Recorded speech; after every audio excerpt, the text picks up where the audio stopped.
হুসাইন রাদিয়াল্লাহু তাআলা আনহুর শাহাদাতের পেছনে ইয়াজিদ সরাসরি জড়িত নয়।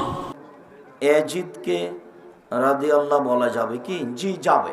ইয়াজিদকে আহলে সুন্নাত জামাতের কেউ কাফের হয়ে গেছে এটা বলে না। আসসালামু আলাইকুম রহমতুল্লাহি ওয়া বারাকাতুহু। প্রিয় বন্ধুগণ, কারবালার ময়দানে ইমাম হুসাইন রাদিয়াল্লাহু তাআলা আনহুর শহীদের ব্যাপারে ইয়াজিদের কোনো দোষ ছিল না এবং ইয়াজিদের কোনো হাতও ছিল না, ইয়াজিদের কোনো চক্রান্ত ছিল না। এই কথাটি বলেছেন আহলে হাদিসের কিছু সংখ্যক আলেম এবং তাবলিগ জামাতের একজন মাওলানা হাফিজুর রহমান সিদ্দিকী। আসলে ইমাম হুসাইনের শহীদের ব্যাপারে কারবালার ময়দানে ইয়াজিদের কোনো দোষ ছিল কি ছিল না আমরা দেখব কিছু সংখ্যক আলেমের জবান থেকে। চলুন দেখি তারা কি বলে। তার সূক্ষ্ম কথা, হুসাইন রাদিয়াল্লাহু তাআলা আনহুর শাহাদাতের পেছনে ইয়াজিদ সরাসরি জড়িত নয়,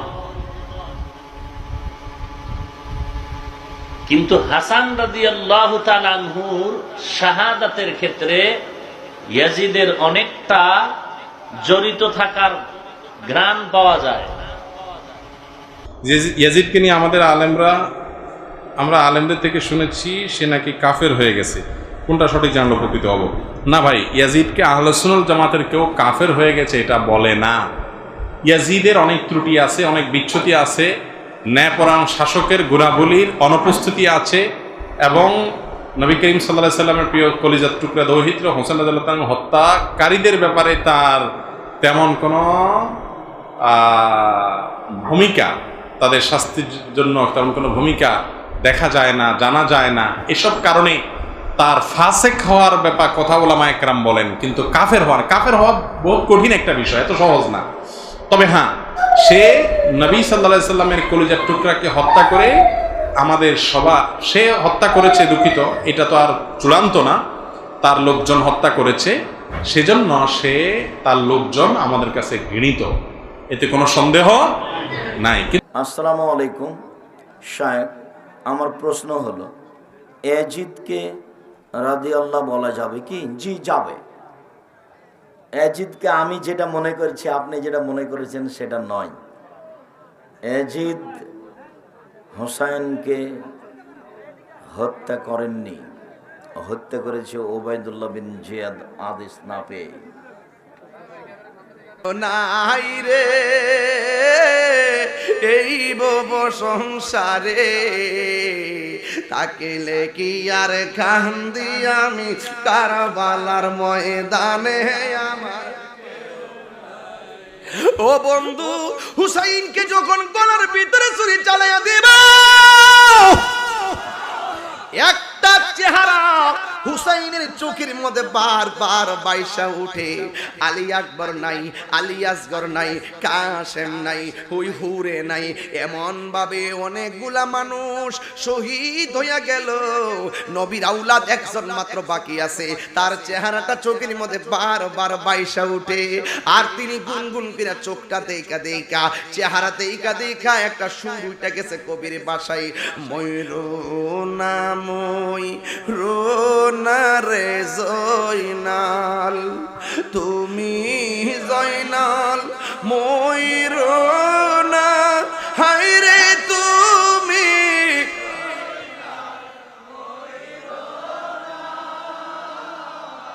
তুমি জয়নাল মারারে গেলে নবীর বংশ থাকবে না।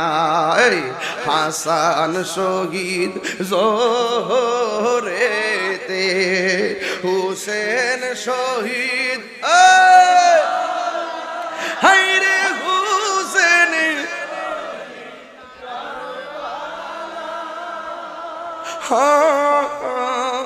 জয়নাল আবেদীন মন্দিরে হইল ইয়াজিদের জেলখানা। জৌরে দুলদুল কইরে খবর আমার মায় মাইজে মোর কান্দে না, হাইরে মাইজে মোর তোমার হুসেন যাই গোরনে, কারবালাতে পানি নাই, মোহরমের 10 তারিখে কি ঘটাইলেন,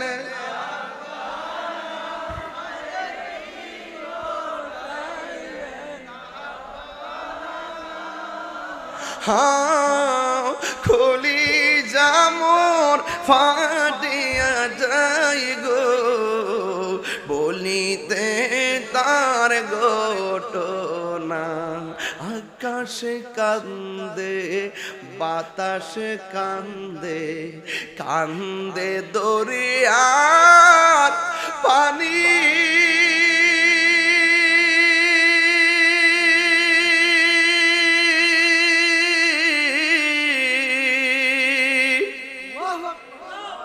দুই পুত্র হারায়া কান্দে, ফাতেমা জননী রে,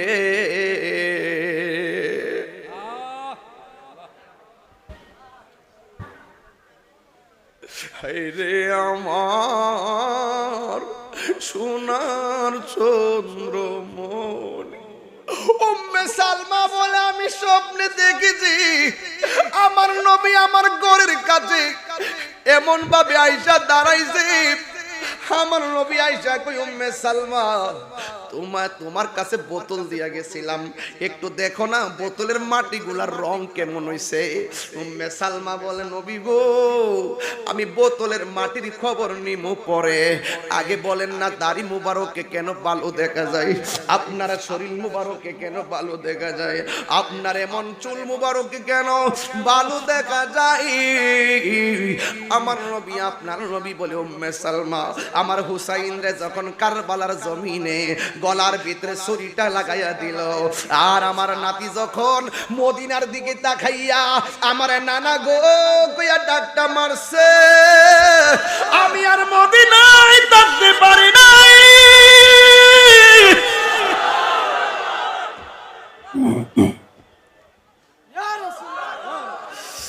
আমার হুসাইন রে আমি কারবালার জমিনে বুকের মধ্যে জড়াইয়া কারবালার ময়দানে বরাগা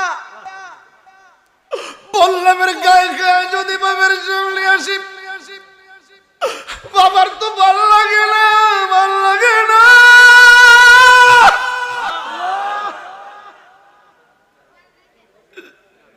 ডাক দিয়ে বলে পুত্রী কসকি ও আল্লাহ